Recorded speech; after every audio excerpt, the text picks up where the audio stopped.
Tingnan nyo kaplantita. Tingnan nyo kaplantita. Ang ano natin. Beans natin to noon. Yan. So, tingnan nyo, di ba?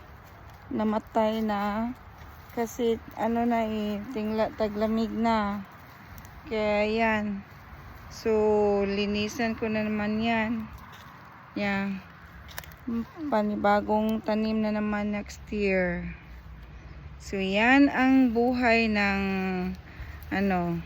mag-garden dito sa US. Yan, mas maganda diyan sa Pilipinas kasi wala, hindi mamatay. Yan, ito few months lang.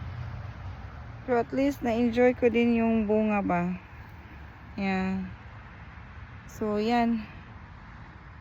Pag may time, linis-linis na naman. Tanggalin tong mga patay. Yan, oh.